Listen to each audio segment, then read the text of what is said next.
All right, everyone. Now Buzzfeed has actually put out a little hit piece involving me. They basically recycled the Wall Street Journal's article there. You remember when the Wall Street Journal, which famously attacked PewDiePie as being like a racist dog whistler? So you know how their minds work basically. The same person, they're like tech individual.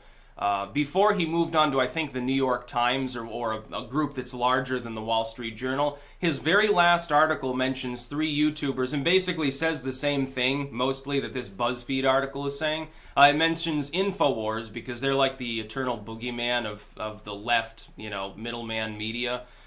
Groups like BuzzFeed, Vox, whatever, the mid-range sort of maybe alt-left media groups that are struggling at this point, I think, to survive.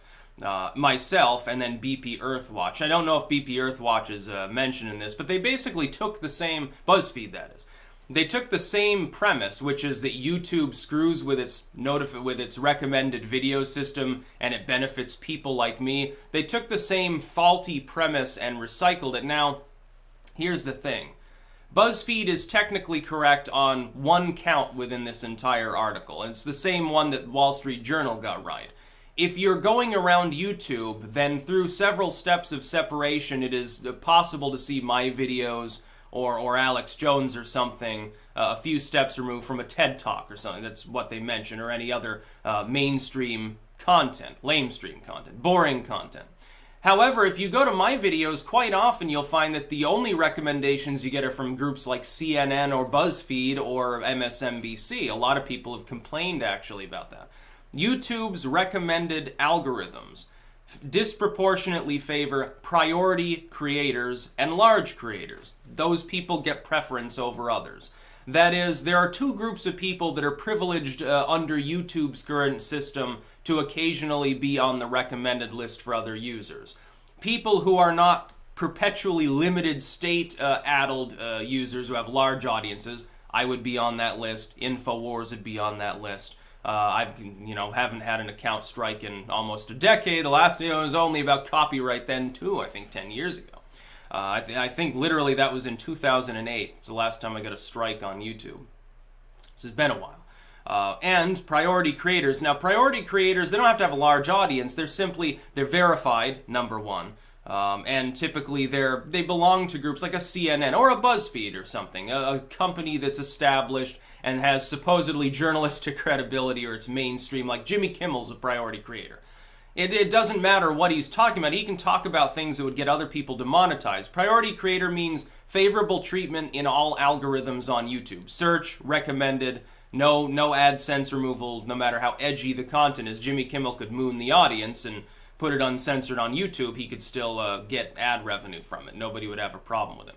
BuzzFeed, however, is totally wrong in the rest of their article.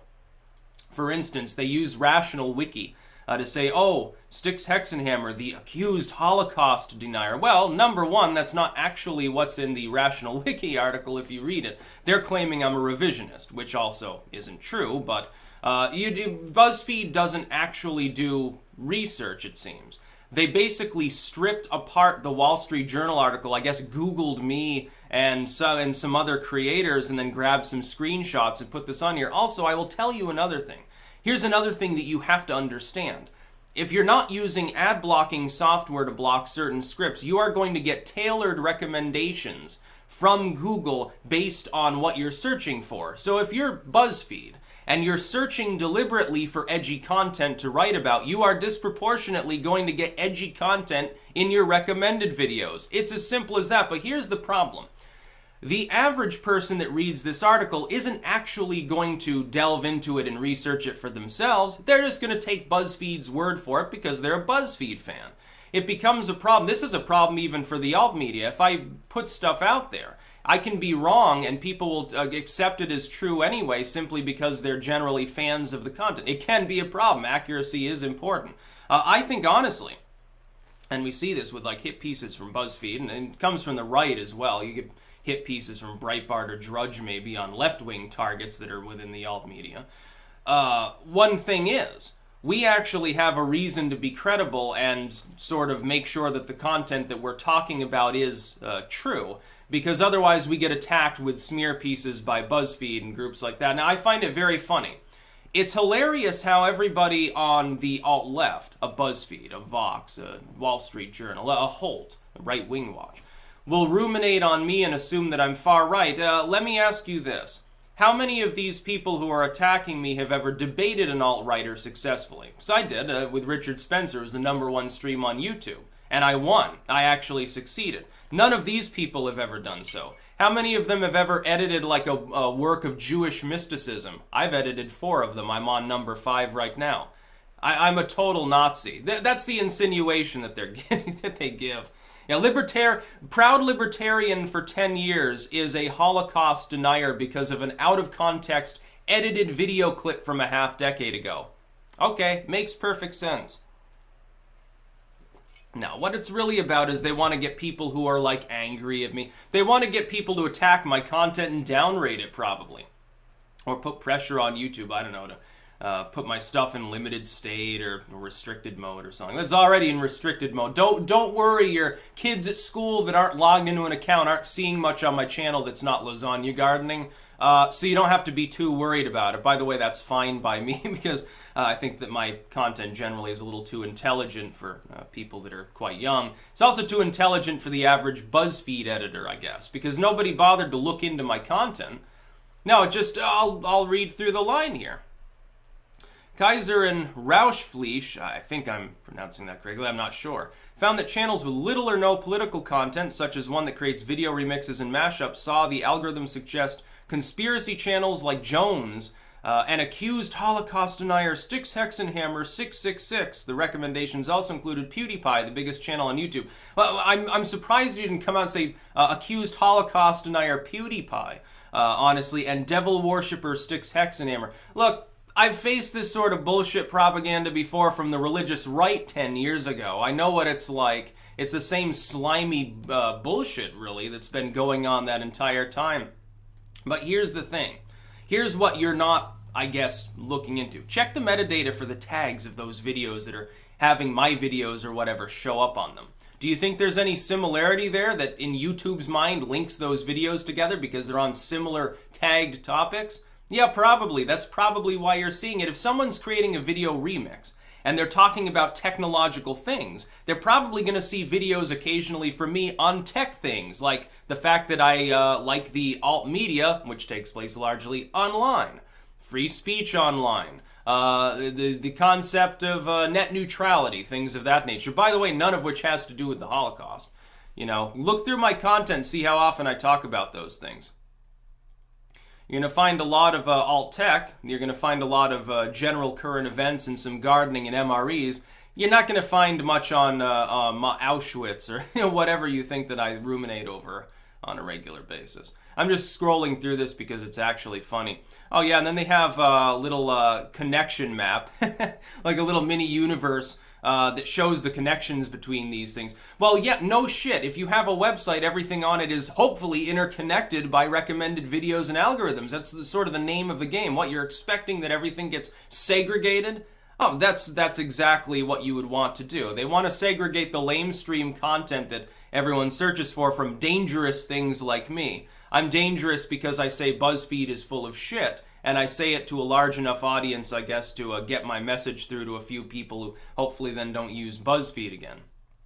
By the way, to BuzzFeed, I'm archiving your link here for the purposes of my video because I don't want you clickbaiting to my audience and actually getting revenue from it.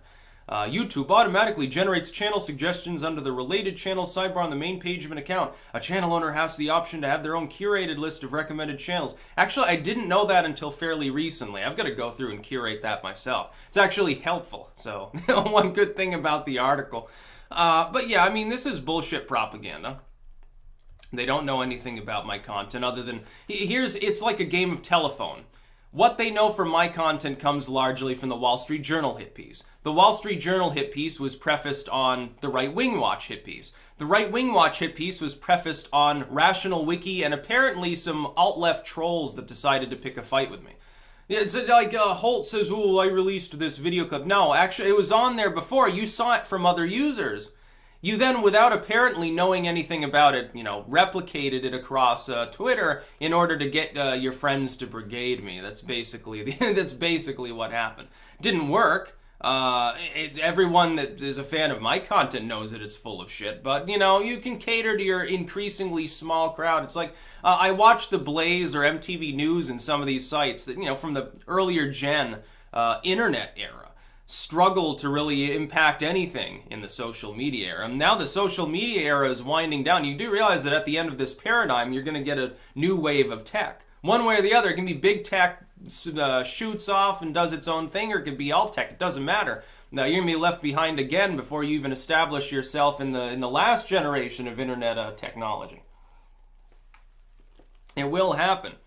Part of this is, you know, if they actually heeded my words, they could look at it as a warning in good faith, and they could actually clean up their act and do something different. Be so much more efficient.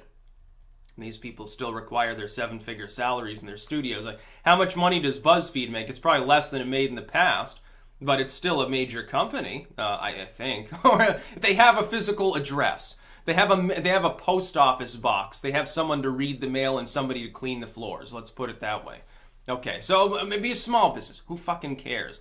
But I can see why Buzzfeed has had problems. It's sort of like Gawker or something like that. Yeah, when you don't fact check, expect people that you attempt to smear to respond in kind and say, well, you know, this is a crappy article for multiple reasons. Notice how they put accused in there. You know, I wonder why. It could be that they learned from Holt's mistake. You know, he had to edit his article because he insinuated it a little too strongly. I think he was worried about getting sued for libel or something. So BuzzFeed decided to go down a different route. But they literally ripped off the Wall Street Journal article. Wonderful. There's a great reporting. Great fact-checking. Yeah, you've got real journalistic standards, BuzzFeed. That's about all.